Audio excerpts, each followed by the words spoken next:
Bueno, sí, mi nombre es Rubén Serra. Me congrego en una iglesia en la calle Vicente López de la localidad de Sarandí, Avellaneda.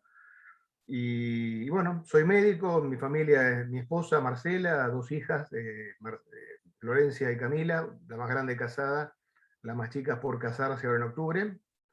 Y bueno, soy uno de los ancianos en la iglesia, ahí en Sarandí.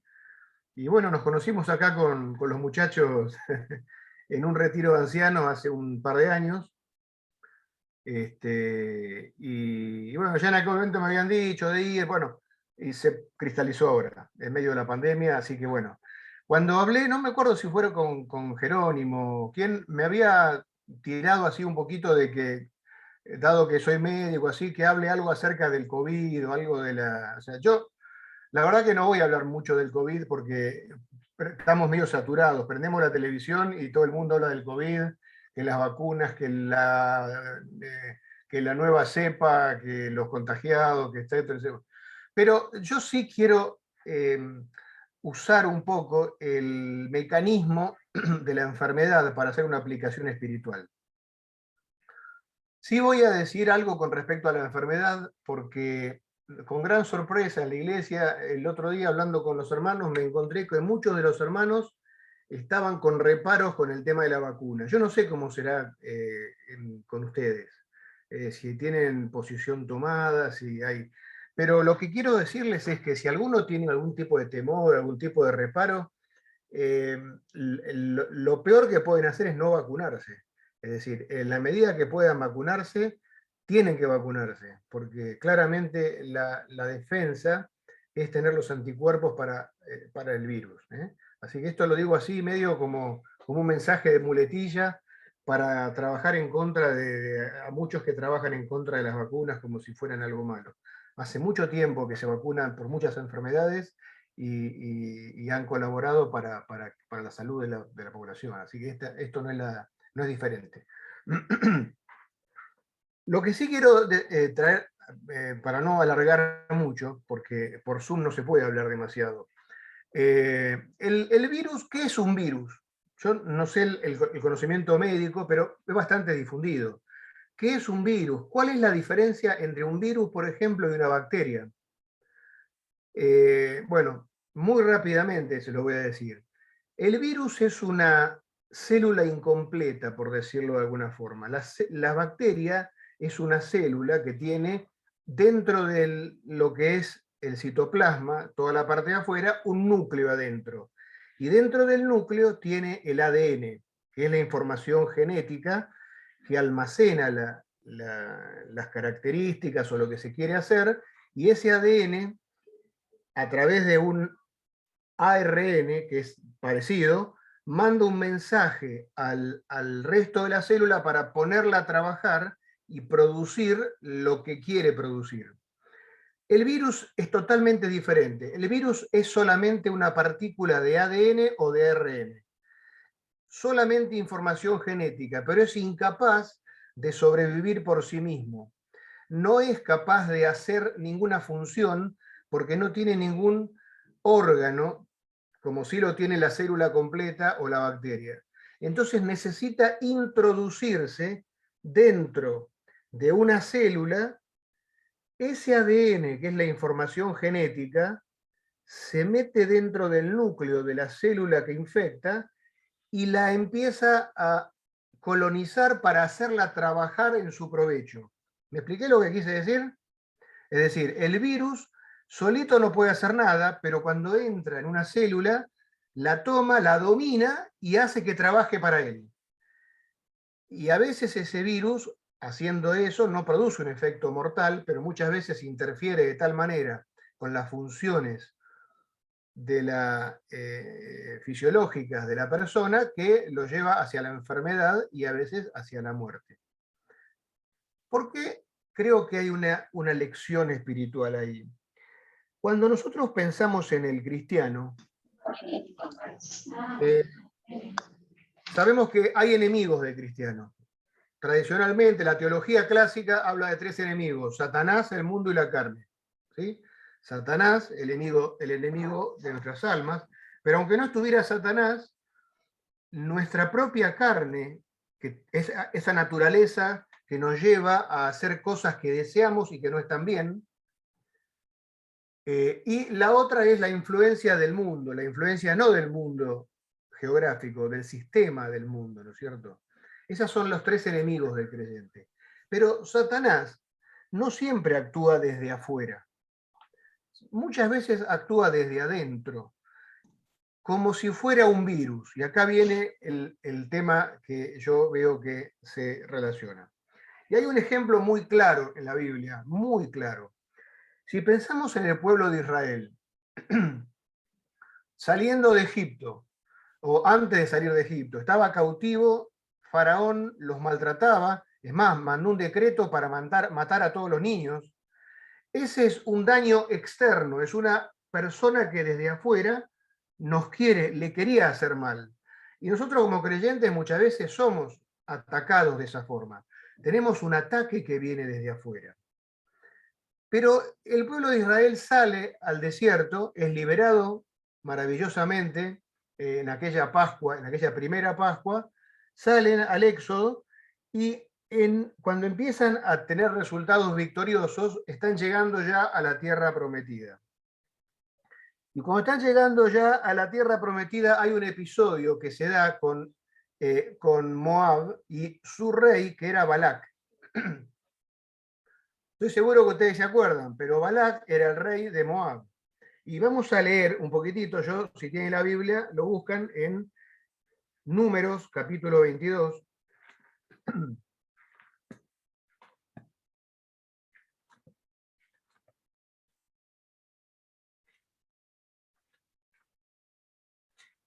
En Números, capítulo 22, dice que partieron, desde el primer versículo, partieron los hijos de Israel y acamparon en los campos de Moab, junto al Jordán, frente a Jericó.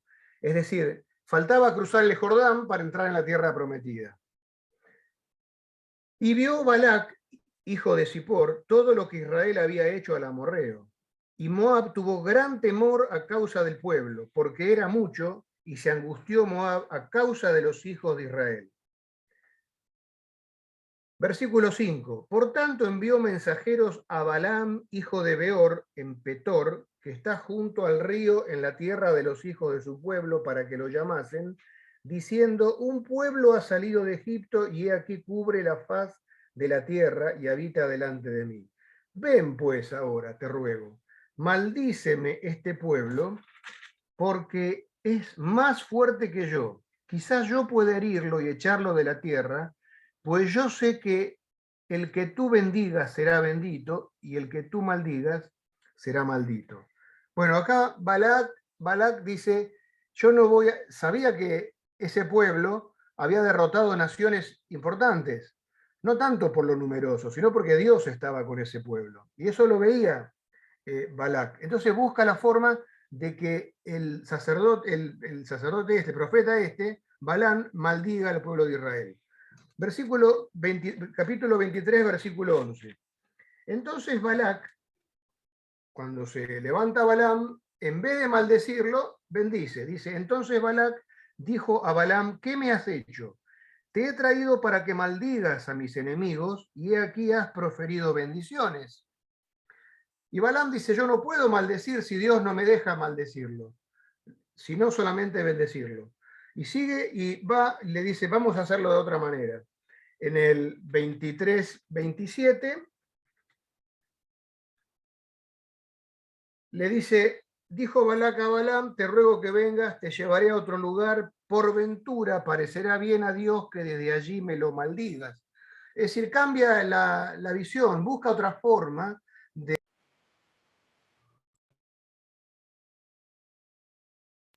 Se puso mute, Rubén, el micrófono. Perdón. Ahí está. ¿Hace mucho que estaba en mute? Bueno, no es cuestión de desde dónde lo estaba tratando de maldecir. La cuestión era que Dios no lo iba a maldecir porque era el pueblo de Dios. Y entonces prueba una vez y otra vez y Balaam nunca logra maldecir al pueblo de Dios. Y entonces seguimos adelante, y aquí que pasa una cosa, no nos dicen mucho acá acerca de Balaam, sino un poco más adelante. Saltamos al capítulo 25, y en el capítulo 25, versículo 1, dice que moraba Israel en Sittim, y el pueblo empezó a fornicar con las hijas de Moab, las cuales invitaban al pueblo a los sacrificios de sus dioses.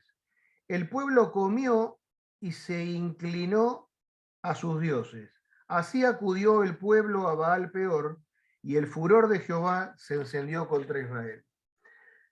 No fue la agresión externa la que logró la caída o la catástrofe en Israel, fue la agresión interna. Y esto no se les ocurrió a ellos. Y lo vemos en capítulo 31, versículo 16, de número siempre, 31, 16. Ahí encontramos la explicación. Bueno, después de que pasó eso, que fornicaron se mezclaron con las mujeres, cayeron en la idolatría con sus dioses, Dios los empieza a castigar, hay una mortandad muy grande, y después reciben la orden de atacar a Moab y destruirlo y eliminarlo. Ellos atacan, por supuesto, vencen a Moab, pero perdonan a parte del pueblo, a las mujeres y demás. Y cuando volvían, Moisés les dice, versículo 15 del 31, y les dijo Moisés, ¿por qué habéis dejado con vida a todas las mujeres? Y dice, he aquí por consejo de Balaam, ellas fueron causa de que los hijos de Israel prevaricasen contra Jehová en lo tocante a Baal Peor, por lo que hubo mortandad en la congregación de Jehová. Vamos a recapitular. Balac le paga a Balaam para que maldiga a Israel. Es imposible, desde afuera no se le podía hacer daño a Israel, estaba blindada por Dios, Dios la protegía, era su escudo, no había posibilidad de entrar desde afuera. Pero Balaam, y acá lo tenemos el informe, le dijo, miren, yo no puedo maldecirlo, pero acá hay una cosa, la salud de este pueblo depende de su relación con Dios. Si ustedes logran corromper a este pueblo desde adentro, este pueblo va a poder ser derrotado. El daño se lo van a poder hacer introduciendo la idolatría, la fornicación, todo lo que Dios no quiere. Cuando lo introduzcan dentro del pueblo, entonces Dios mismo va a castigarlo. Y van a traducir en debilidad esto. ¿Me siguen? Entonces, esto es lo que... Y la Biblia sigue hablando de eso. Si vamos al Nuevo Testamento, los hago caminar hasta el final casi de la Biblia, en 2 Pedro 2:15.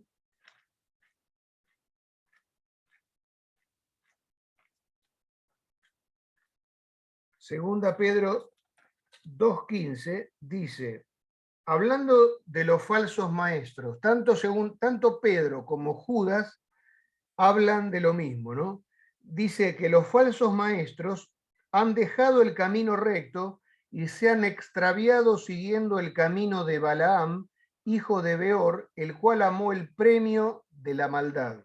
Ahora aclaramos qué está queriendo decir. Y en Judas, que tiene un solo capítulo, por lo cual hay que decir solamente el versículo, en Judas 11, hablando también de los falsos maestros, dice, ay de aquellos porque han seguido el camino de Caín y se lanzaron por lucro en el error de Balaam y perecieron en la contradicción de Coré. Bueno, mezcla 3 episodios, pero que se lanzaron por lucro en el error de Balaam. Es la idea de 2 Pedro. El falso maestro usa su posición no para ser fiel en la entrega del mensaje, en la enseñanza sana, sino que lo usa para lograr un lucro propio, un rédito personal, busca la ganancia. No es un siervo desinteresado, sino que eso es lo que hizo Balaam. A Balaam no le interesaba Israel, ni le interesaba a Dios, le interesaba el dinero que le daba Balac. Por eso habla del camino de Balaam. Y vuelve a la misma idea en Apocalipsis, capítulo 2, versículo 14. Apocalipsis 2:14, cuando habla a las iglesias, hablando a la iglesia de Pérgamo, ¿no? De Pérgamo, dice, pero tengo unas pocas cosas contra ti, que tienes ahí a los que retienen la doctrina de Balaam, que enseñaba a Balac a poner tropiezo ante los hijos de Israel, a comer de cosas sacrificadas a los ídolos y a cometer fornicación. En una palabra, yo en el mensaje de hoy, y ahora vamos a ver algunos versículos que aclaran más todavía esto, quiero llamar la atención a esto. No siempre tenemos que esperar en nuestra vida cristiana un ataque externo. No es todo los mártires que los arrojaban al foso de los leones. La tentación más insidiosa es la que sale de adentro nuestro. Es la que arteramente o sin verla venir, la dejamos que se vaya anidando en nuestro pensamiento, en nuestro corazón, y cual un animal que cuando crece se transforma en peligroso, cuando crece logra su efecto. Por eso dice el apóstol Pablo, hablando a los corintios, que no tenemos que tolerar esas fortalezas del pensamiento, sino que tenemos que derribarlas y entregarlas cautivas a la obediencia de Cristo.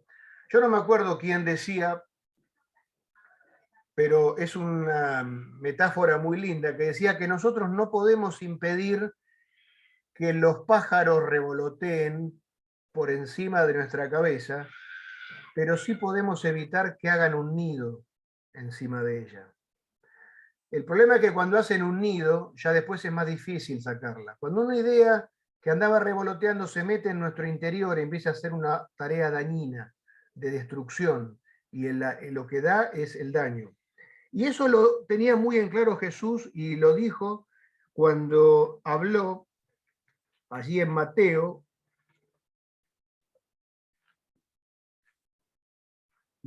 capítulo 12 y capítulo 15.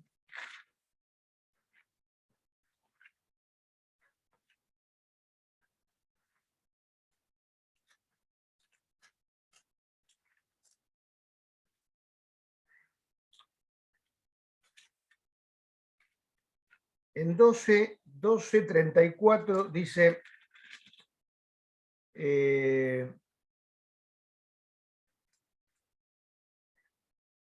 habían adjudicado a Dios que oraba por Satanás, y entonces a Jesucristo que oraba por Satanás.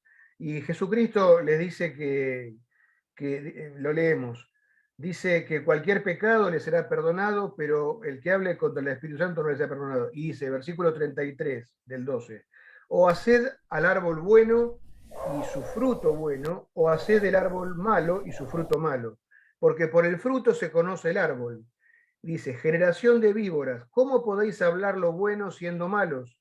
Porque de la abundancia del corazón habla la boca. Entonces, esto es la explicación. Es decir, ¿por qué hay un fruto malo? No es que surge porque sí, es porque el árbol es malo. Porque hay una palabra que es mala, porque sale del interior que es malo. Digamos, todos se originan en el interior, porque algo tomó el control en mi interior. Y lo aclara más adelante en el capítulo 15, versículo 10, cuando empezaron a criticar a los discípulos porque no se lavaban las manos antes de comer el pan. Bueno, de paso, digamos, es bueno lavarse las manos antes de comer el pan, pero la idea que Jesús quiso dejar acá es que lo que contamina al hombre no es lo que entra por la boca, sino lo que sale. Y es lo que dice acá, en este versículo 10. Dice, y llamando hacia la multitud les dijo, oíd y entended, no lo que entra en la boca contamina al hombre, mas lo que sale de la boca, esto contamina al hombre. Y esto es lo que yo quería decirles, que tenemos que tener y tenemos que ser celosos y analizar justamente todas estas cosas, no dejar que, y es muy imperceptible. Alguien dijo una vez que las cosas malas, si fueran muy notorias, serían fáciles de detectar. Las cosas malas, más peligrosas, son las que entran disfrazadas. Por eso hay que ser sabios. Otra comparación que a mí me parece muy útil siempre es el tema del veneno de ratas. Ustedes saben que el veneno de ratas básicamente mata a las ratas porque tiene una sustancia anticoagulante y les produce hemorragias que terminan siendo mortales. Ahora, ese veneno de ratas, la sustancia que las mata es el 1%. El resto del veneno es alimento agradable para las ratas. Si no, las ratas no lo comerían. Entonces, la rata va, huele, es agradable al olfato, le gusta, lo come, y cuando lo come, junto con ese 99% de cosa buena, mete el 1% malo. Y ese 1% malo termina liquidándola a la rata.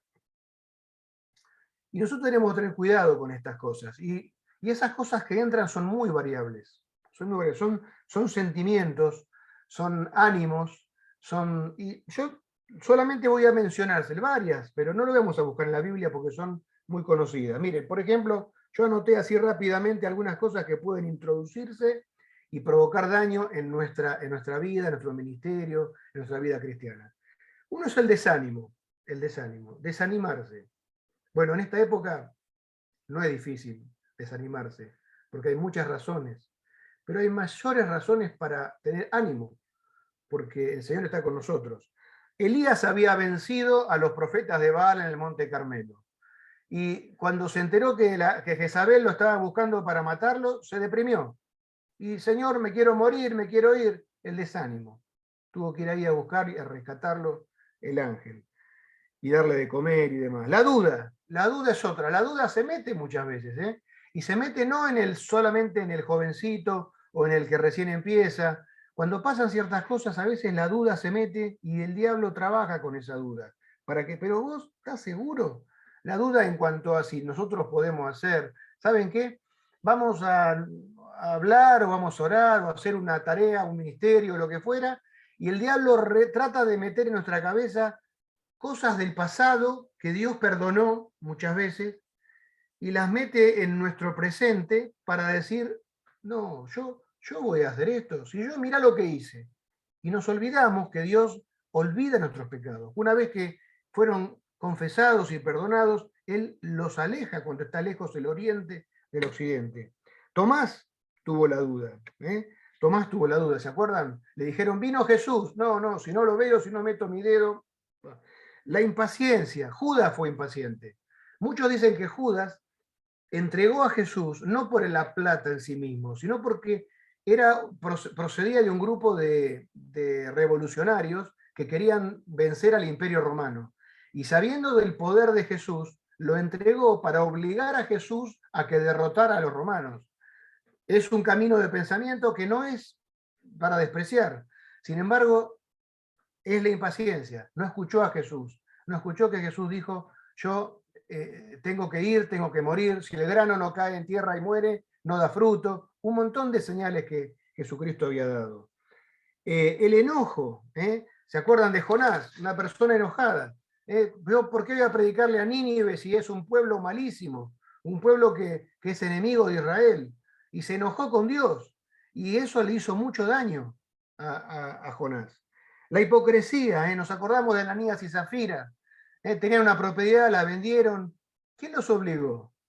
Y si hubieran dicho que era 10, y era 10, pero ellos no. Ellos vendieron en 10 y dijeron que era 5. ¿Por qué mintieron? Porque querían aparentar. Eso es hipocresía. Bueno, eso daña desde adentro también. El desagradecimiento. ¿Se acuerdan de los leprosos? 10 leprosos, uno volvió, los 9, si te he visto no me acuerdo. El desagradecimiento, el olvido de las cosas buenas que Dios hizo y hace cada día por nosotros. La pereza, Dios le dio las minas, esos tesoros, los talentos a los siervos para que los pongan a trabajar, para que hagan algo. Sin embargo, uno dijo, yo lo voy a enterrar, lo dejo. Pereza. Dios nos dio dones, nos dio talento, nos dio cosas para hacer cosas, pero si nos dejamos ganar por la pereza, lo que Dios nos dio permanece improductivo y eso a Dios no le gusta. El miedo, Pedro, vehemente, el que dijo que aunque todos se fueran, él iba a estar ahí. Cuando llegó la hora lo negó 3 veces, ¿no? Son todos pasajes muy conocidos. ¿Por qué? Porque el miedo se introdujo dentro de él. Las peleas, ¿eh? ¿Cuántas veces hay peleas? Porque a mí me gusta a mí me gusta cantar parado, al otro le gusta cantar sentado, y terminamos peleando a veces por tonterías, por cosas que no tienen ningún valor. Y ahí lo encontramos a Pablo en Filipenses diciendo, ruego a Evodia y a Síntique que sean de un mismo sentir, que son compañeras del trabajo, y aparentemente tenían algún problema entre ellas. Juan Marcos, que sale el primer viaje misionero y llegado a un punto se va de la compañía misionera, y después en el segundo viaje Pablo no lo quiere llevar y bueno, se va con Bernabé. Todos sabemos, pero las peleas hacen mucho daño. Y podríamos seguir hablando, pero el concepto que yo quiero que quede es el del daño interno. No permitamos que las cosas entren en nuestro interior, porque desde nuestro interior tienen mucho poder, muchas veces más que el que viene de afuera. Porque el que viene de afuera muchas veces cuando lo detectamos nos preparamos, nos defendemos, lo percibimos, pero el que viene de adentro viene muchas veces sin que nos demos cuenta. ¿Cuál es la vacuna? Hablamos de la vacuna cuando empezamos. Y yo le dije que la vacuna era importante. Para esto también hay vacuna, para todas estas cosas. Y es una vacuna trivalente, esta. 3 elementos de esta vacuna. Un elemento es la oración. Es decir, nuestra vida tiene que tener oración. Si no tiene oración, no hay comunión con Dios. Es el cable que tenemos con Dios. Nosotros oramos, Él escucha y Él nos habla a través de su palabra, etc. Pero la oración, 3 veces oraba Daniel, dice, en medio de todos los problemas, lo querían matar, él abría la ventana y oraba, 3 veces. Pero bueno, sabemos que puede ser 3, pueden ser 10, lo que fuera. Pero oración, no puede faltar la oración. No puede faltar la oración. Dice el apóstol Pablo, dice que no estemos afanosos, sino que sean conocidas todas nuestras peticiones en toda oración y ruego delante de Dios, porque Él de esa forma guarda nuestros pensamientos y nuestros corazones. La oración es muy importante. La lectura de la Biblia. Queridos hermanos, es trágico cuando el cristiano no conoce la Biblia. Tenemos que tener disciplina. Tenemos que tener la lectura devocional, por supuesto. Tenemos que tener la meditación diaria, pero tenemos que estudiar la Biblia también, sistemáticamente, ordenadamente, buscar un libro, leerlo, de que empieza a que termina. Ese ejercicio nos hace muy bien. Miren, todos conocemos el Salmo 119, está lleno de versículos. Es un salmo que, digamos, que tiene que ver con la palabra de Dios. Claramente es una alabanza de la palabra de Dios.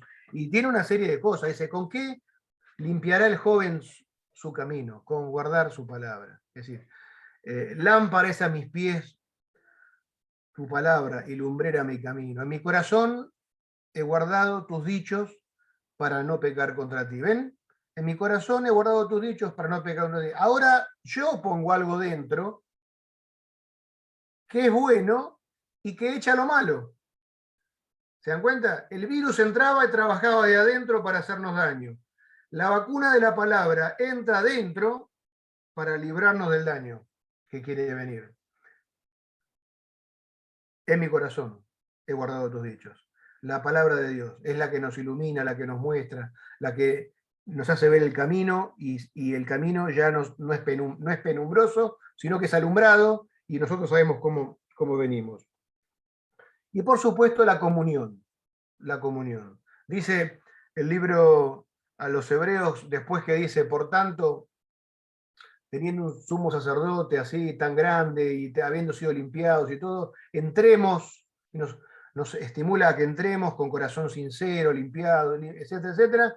Y dice, y no dejando de reunirse como algunos tienen por costumbre, porque allí en la comunión de los hermanos somos estimulados al amor y a las buenas obras. Estas 3 cosas en la vida de un creyente son insustituibles. La oración, la lectura de la Biblia y la comunión con los hermanos. Si estas tres cosas son vigorosas, no hay daño de afuera, ni hay daño de adentro que pueda imponerse. Así que esto es lo que yo quería, queridos hermanos, traerles. Espero no haber sido muy largo, no haberlos aburrido. Pero a mí me hizo mucho bien, porque no hay persona que no haya sido en algún momento ganado por alguno de estos sentimientos que yo dije antes. ¿Quién no se desanimó en algún momento? ¿Quién no tuvo duda de algo? ¿Quién no se puso impaciente? ¿Quién no se enojó? ¿Quién no tuvo olvido de algo que tenía que haber recordado? ¿Quién no se deja ganar por la pereza muchas veces? ¿O tiene miedo ante un desafío? No dejemos que eso trabaje de adentro y arruine nuestra vida cristiana. Que el Señor le bendiga, mis queridos hermanos, y bueno, fue un gusto muy grande poder compartir con ustedes estos momentos.